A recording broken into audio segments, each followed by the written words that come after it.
Abra sua Bíblia, por gentileza, no Evangelho de João, no capítulo 1, verso 29.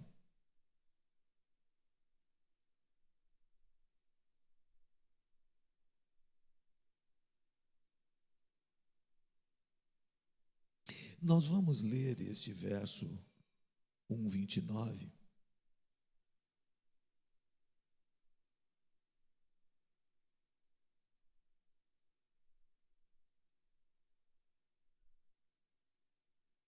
E vamos ler também Êxodo 12, 5.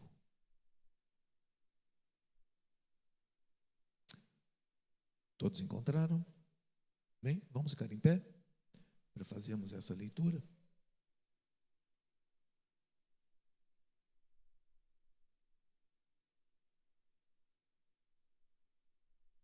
Nós temos feito a leitura responsiva aqui da seguinte maneira, né?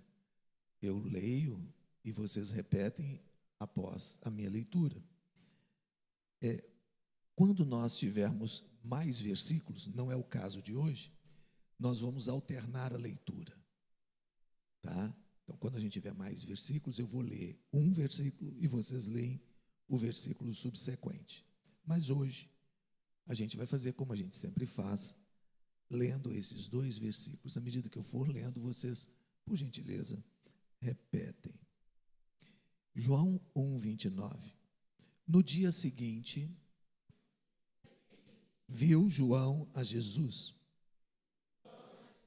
que vinha para ele, e disse: Eis o Cordeiro de Deus,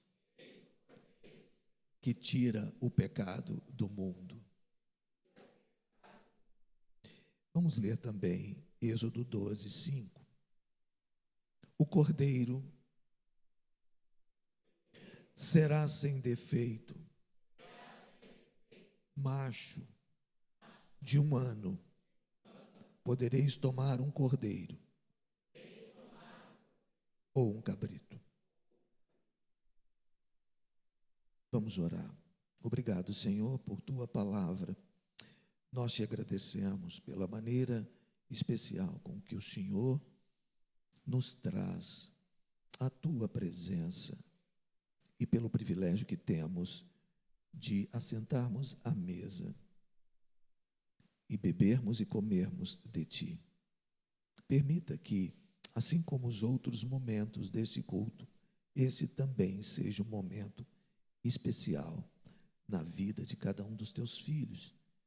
Que a tua palavra encontre um lugar nos nossos corações e que cada um de nós possa receber a tua palavra e que em nossos corações a tua palavra produza aquilo que o Senhor deseja, que o teu Espírito haja livremente em nossos corações.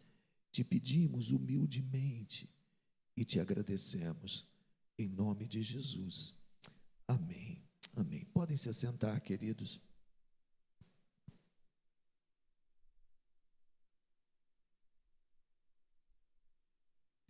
Todos os cultos são especiais. Todas as vezes que nos reunimos na presença de Deus, é como se nós nos assentássemos numa grande mesa e ali, assentados, pudéssemos comer tudo aquilo que Deus coloca à mesa para nós. Na verdade, nós não sabemos descrever em palavras tudo o que acontece em um culto como esse. Nós podemos descrever o que vamos vendo na medida em que o culto vai acontecendo. Nós observamos os irmãos à nossa volta, vemos que alguns estão mais alegres, outros mais tristes. Nós ouvimos as canções, algumas nós conhecemos, cantamos juntos, oramos uns pelos outros, ouvimos a palavra, temos a oportunidade de ofertar, temos a oportunidade de rever irmãos queridos, de abraçá-los, de desejar uma boa semana. Tudo isso nós sabemos dimensionar, mas nós não sabemos dimensionar de fato o que Deus faz enquanto fazemos essas coisas. E devemos dizer que aquilo que Deus faz está para além daquilo que nós conseguimos perceber. Quantas vezes, não poucas, nós, ao sairmos de um culto como esse, nos sentimos fortalecidos, nos sentimos revigorados, crescemos espiritualmente, compreendemos a necessidade iminente da vida do outro. Como foi dito aqui anteriormente, não se trata de perfeição.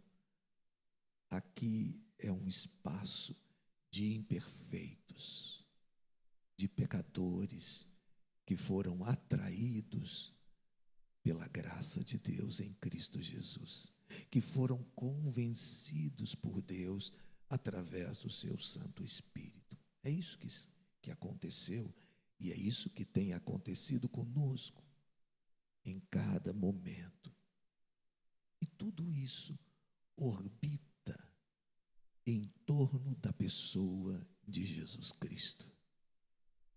Não há como conceber absolutamente nada do que acontece aqui sem levarmos em conta o sacrifício vicário de Cristo. O que Ele fez por nós.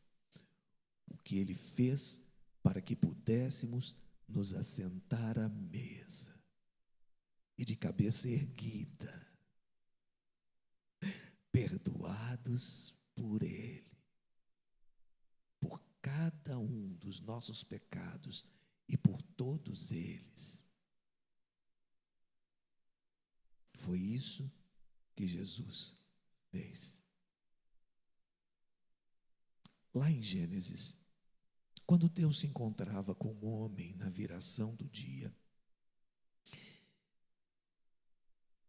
havia entre eles, Deus e o ser humano, e o homem, uma comunhão profunda.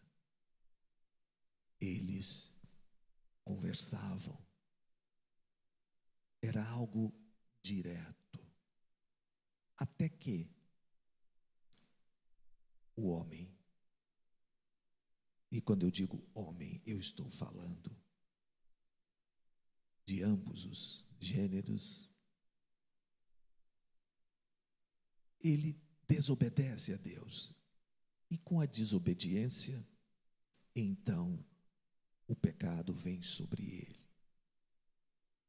E aí, há que se fazer algo para que esse ser humano, para que essa humanidade se volte para Deus. Todos nós conhecemos essa história.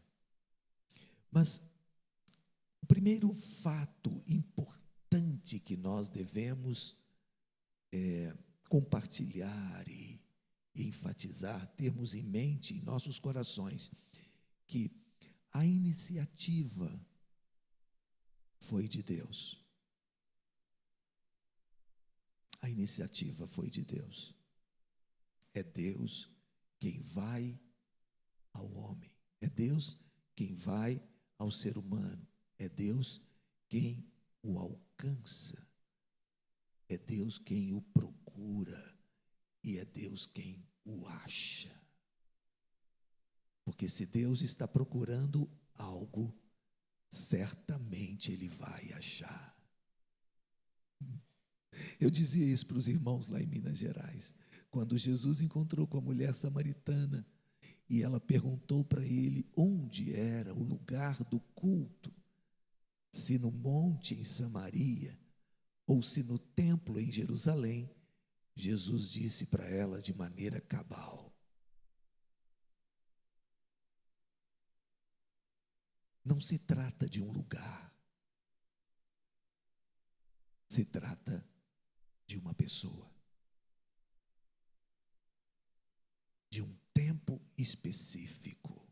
E ele diz: a hora chegou em que os verdadeiros adoradores adorarão o Pai em espírito e em verdade, porque são estes que Deus procura, adoradores que adoram em espírito e em verdade. E se Deus está procurando adoradores que adoram em espírito e em verdade, certamente Ele vai encontrar.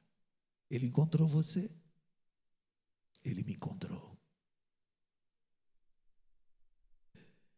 Há uma canção antiga, talvez Rogério seja uma das poucas pessoas aqui a lembrar dessa canção, que dizia: conheci um mundo mau e com ele seus ardis, me arrastei num lamaçal, tudo isso porque quis saber mais que qualquer um, construir algum amor onde a paz pudesse ser a verdade para eu crer. E no estribilho deste hino, ele diz: mas Jesus Cristo veio e me achou assim tão sujo, e numa cruz por mim derramou sangue tão puro, foi assim que ele me salvou. Aleluia! Glória a Deus por isso. Porque há um cordeiro, há um sacrifício perfeito, agradável a Deus, um sacrifício que cumpriu todos os requisitos para que o ser humano fosse trazido de volta, para que o ser humano fosse purificado de seus pecados.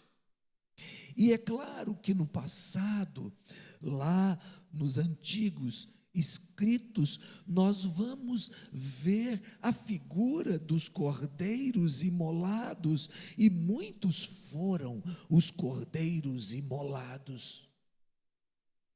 No próprio Éden, quando Deus cobre o ser humano da sua nudez, para além da nudez física.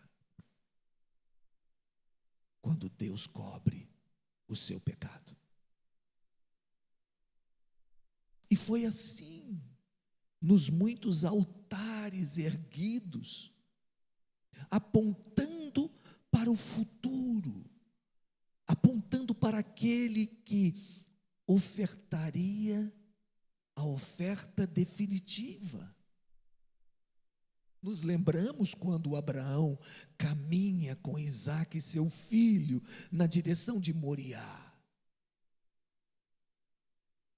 Deus pediu a ele uma oferta, a oferta do seu próprio filho, e Abraão dá passos decisivos na direção de obediência a Deus, de cumprir o propósito de Deus. E num determinado momento da viagem, ele se dirige aos seus servos: fiquem aqui, e eu vou adiante com o menino. E havendo adorado, voltaremos. Como assim, Abraão? O que você está falando? Abraão está dizendo que pela fé eles vão voltar, os dois. Abraão está disposto a dar a Deus a oferta que Deus pediu, porque o que verdadeiramente vai agradar a Deus é a oferta que Ele pediu, não a oferta que nós achamos que podemos dar. Essa é a distinção clara entre a oferta dos dois irmãos. Eles aprenderam com seus pais como deveria ser essa oferta. No entanto, Caim resolve inovar, resolve apresentar para Deus algo que ele acha que seja interessante para agradar a Deus. Então faz aquela cesta de frutas. Nada contra as cestas de frutas. Quando fazemos aniversário, é muito bom recebermos cestas de frutas em nossas casas. Mas não fora isso que Deus pediu. Deus havia pedido o sacrifício de um cordeiro sem defeito, que pudesse apontar para o Cordeiro que viria no futuro. Estão comigo? Isso aplacaria a ira de Deus. Isso seria o que salvaria o ser humano. Quando vamos para Isaías, no capítulo 53, nós encontramos Isaías falando sobre um servo sofredor. E é impressionante como Isaías consegue trazer com riqueza de detalhes o sacrifício vicário de Cristo na cruz do Calvário, 700 anos antes.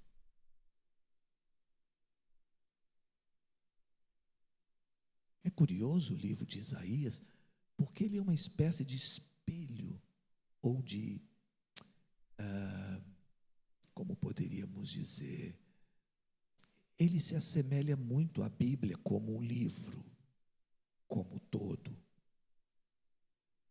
Assim como a Bíblia tem 66 capítulos, 66 livros, Isaías tem 66 capítulos. E pasmem vocês, os 39 primeiros falam daquilo que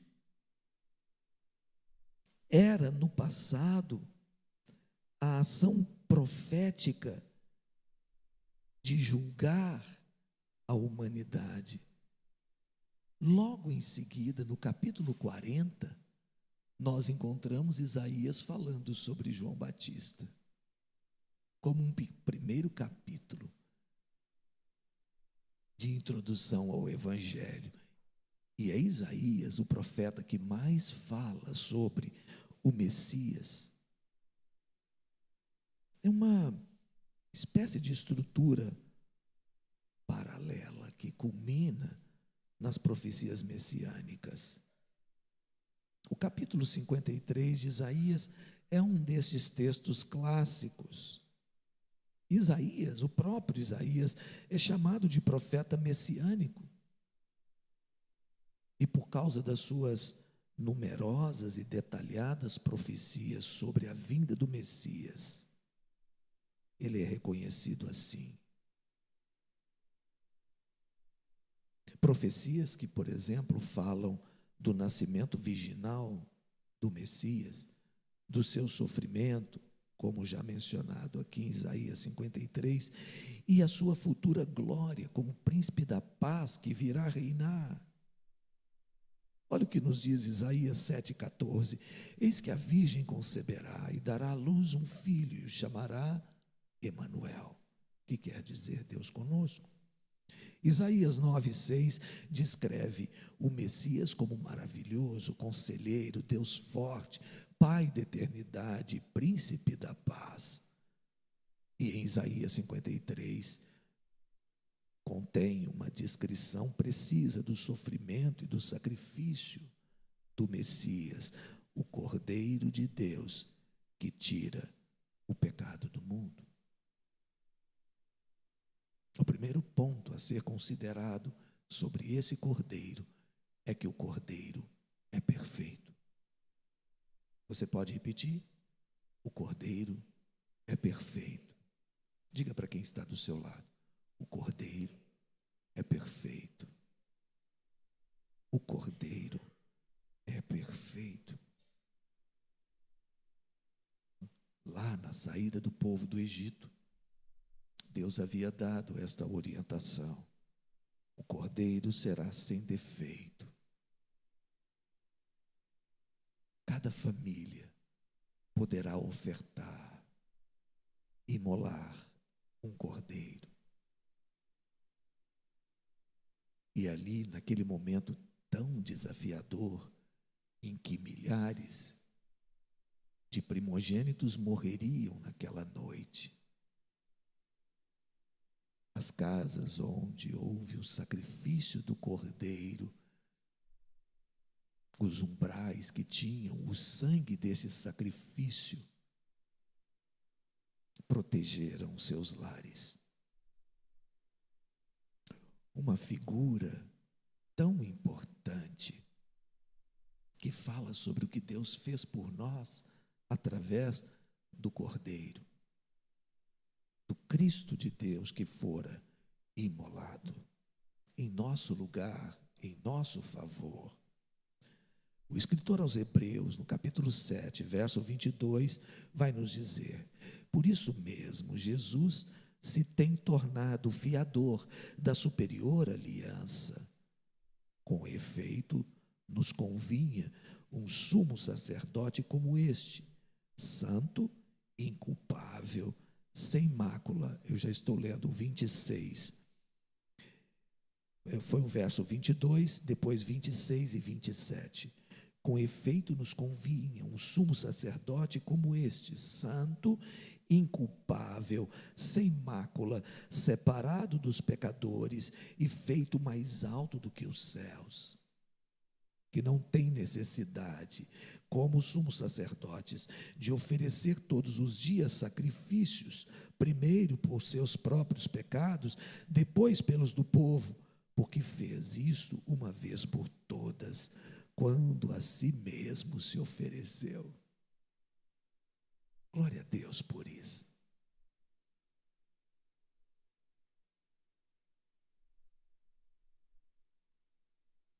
O sacerdote perfeito é também a oferta perfeita.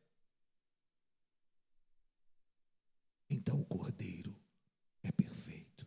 Amém? Em segundo lugar, o Cordeiro vai substituir pecadores. Precisamos enfatizar a ação substitutiva do Cordeiro. O Cordeiro é vicários. Vicários quer dizer substituto. O Cordeiro de Deus é vicários. Nos substituiu. O Cordeiro perfeito é o Cordeiro vicários. Isaías 53, verso 4, vai nos dizer: certamente Ele tomou sobre si as nossas enfermidades e as nossas dores levou sobre si.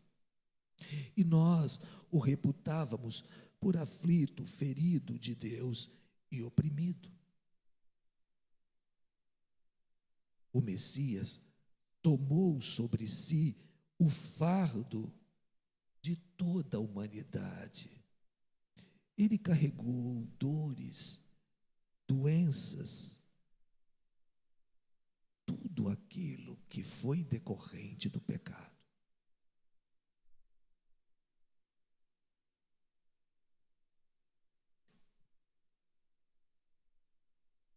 Nenhum de nós poderia pagar. Nenhum de nós teria condição de se auto-redimir, de se auto-justificar. Pecadores não podem fazer isso por eles próprios. Por isso, quando falamos de oferta, precisamos deixar claro, não há como pagar. A adoração de cada um de nós como oferta física, dinheiro, não é um pagamento pelo que Deus fez. Não há como pagar. Jesus voluntariamente morreu por nós.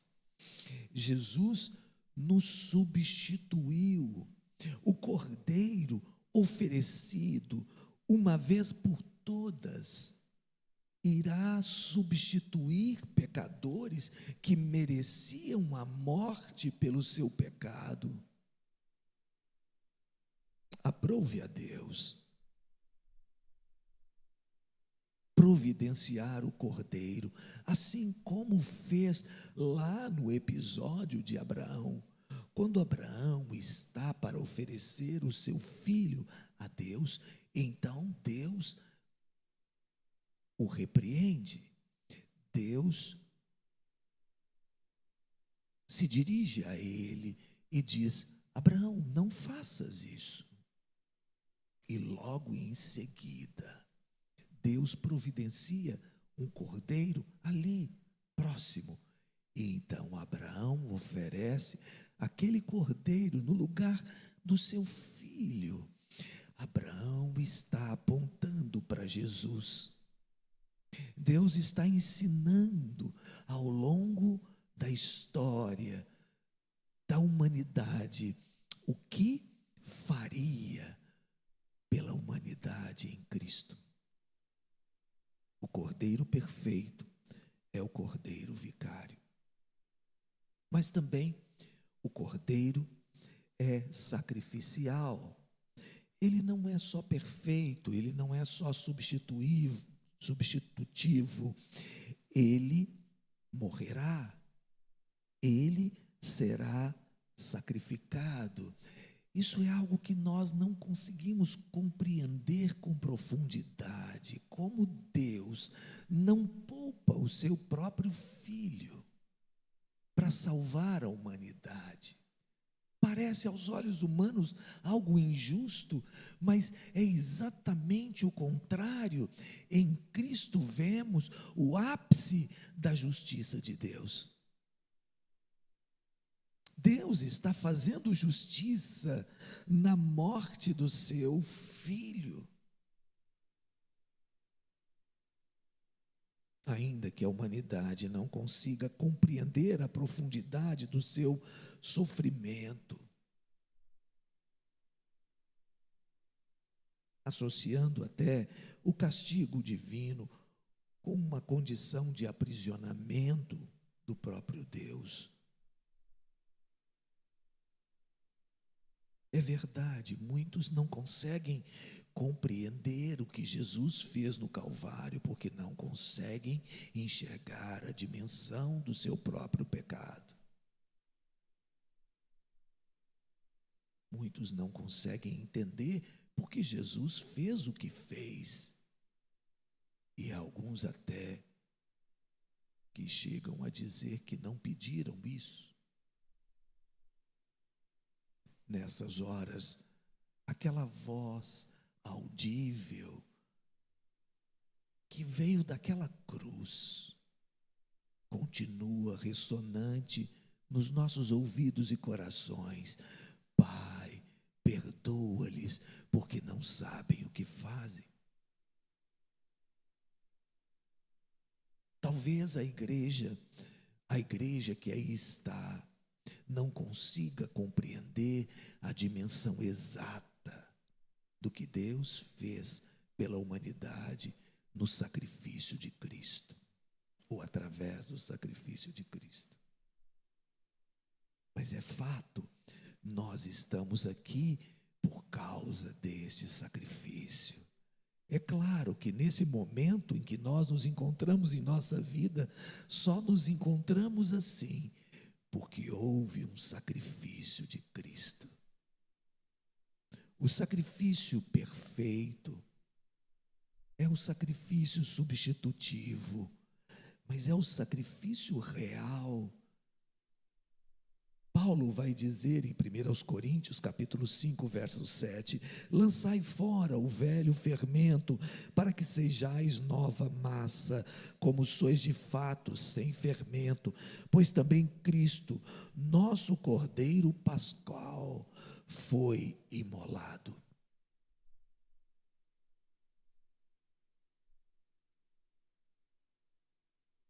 O Cordeiro Pascal foi imolado. O sacrifício foi feito. Então o Cordeiro é perfeito, o Cordeiro é substitutivo, o Cordeiro é sacrificial. Mas há um ponto que nós não podemos deixar de destacar nessa noite. O arqui-inimigo de Deus e suas hostes infernais talvez tiveram a compreensão num determinado momento de que a morte de Jesus poria um fim e propiciaria a Deus uma derrota. Mas havia algo ali que seria definitivo, para que todos pudessem ver claramente que há um Deus único e verdadeiro, um Deus que não perde batalhas. A palavra de Deus vai dizer: ó morte, onde está a tua vitória? Jesus ressuscitou. Você pode visitar os túmulos de grandes homens dentro de suas respectivas religiões e você verá lá os restos mortais de cada um deles. Mas o túmulo de Jesus está vazio, porque ele ressuscitou. Então ele nos salva da morte eterna. Então ele nos dá vida abundante, não só para vivermos aqui, mas vida eterna.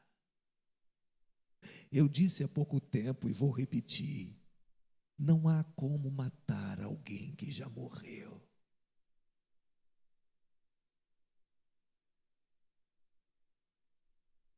Jesus não morre na cruz. Olha o pastor com heresia. Jesus morreu bem antes. Jesus se entregou bem antes. Antes que houvesse luz, houve cruz.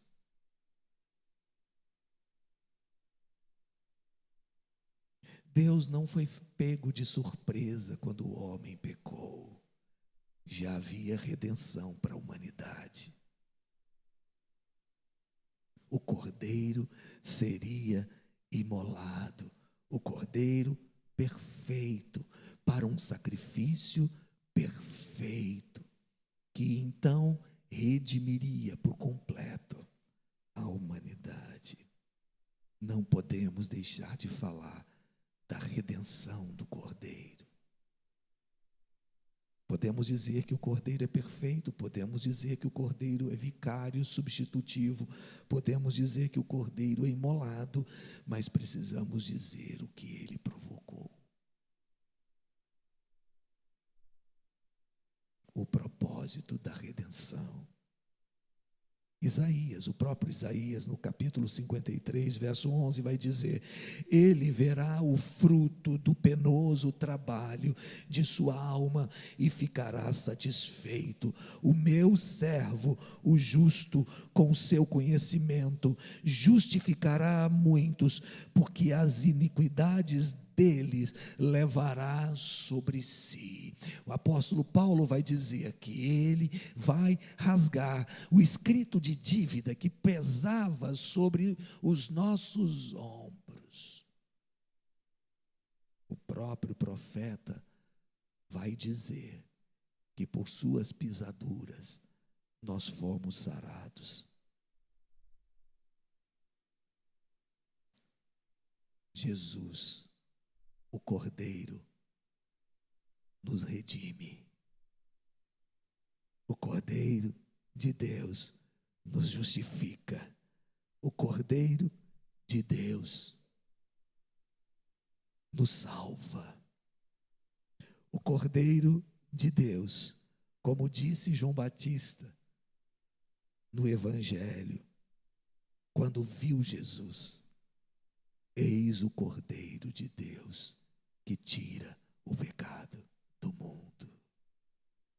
Por fim, eu quero dizer a vocês, em alto e bom som, em alto e retissonante som: